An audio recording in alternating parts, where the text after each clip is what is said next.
অনুরাগের ছোঁয়া ধারাবাহিকের আজকের পর্বে আমরা দেখতে পাবো সূর্য ইরাকে নিয়ে গ্রামে আসে। আর সূর্য ইরাকে বিয়ের সাজে দেখে গ্রামবাসীরা আনন্দে মেতে ওঠে। এমনকি বুধিয়াকেও ফোন করে গ্রামেরই একজন জানিয়ে দেয় যে সূর্য ইরা বিয়ে করেছে। তাই তারাও খুব আনন্দ করতে থাকে, কিন্তু লাবণ্য কোনোভাবেই বুঝতে পারে না যে তাদের এত আনন্দের কারণটা কি। লাবণ্য বুধিয়ার কাছ থেকে জানতে পারে যে ডক্টর সাহেব ও ডক্টর ম্যাডাম বিয়ে করেছে। তা শুনে লাবণ্য প্রচণ্ড ভেঙে পড়ে। লাবণ্য সূর্যের মুখোমুখি হতে চায় না, কারণ লাবণ্য দীপাকে কথা দিয়েছে সে সূর্যকে নিয়ে বাড়ি ফিরবে। এরপর লাবণ্য তবলাকে সূর্যের সামনে যেতে বলে, আর তবলাও লাবণ্যের অনুরোধে সূর্যের সামনে যায়। তবলাকে দেখে অবাক হয়ে যায় সূর্য। অপরদিকে দীপা অর্জুনের বিয়ের আয়োজন শুরু করে দেয় বাড়ির সবাই, কিন্তু কোনোভাবেই দীপা এই বিয়েটা করতে চায়নি, কারণ সে এখনও তার ডাক্তারবাবুকেই ভালোবাসে। কিন্তু দীপার কথা কেউই শুনতে চায় না।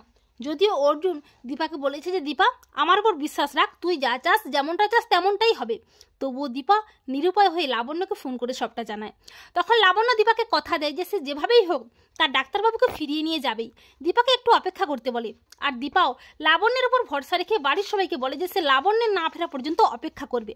আর অর্জুন দীপার কথা রাখতে বাড়ির সবাইকে বলে যে আমরা বিয়েটা করব, তবে মন্দিরে, আর সেখানে কেউ থাকবে না। আমরা চাই শুধুমাত্র ঈশ্বরকে সাক্ষী রেখে বিয়েটা করতে। অর্জুনের কথায় চমকে ওঠে বাড়ির সবাই, কিন্তু তাও অর্জুনের কথায় রাজি হয়ে যায় বাড়ির সবাই। তো বন্ধুরা, তোমরা এটাই চাও তো যে লাবণ্য যেন যেভাবেই হোক সূর্যকে যেন দীপার কাছে ফিরিয়ে আনে? কমেন্ট করে জানিয়ে দাও তোমাদের মতামতটি।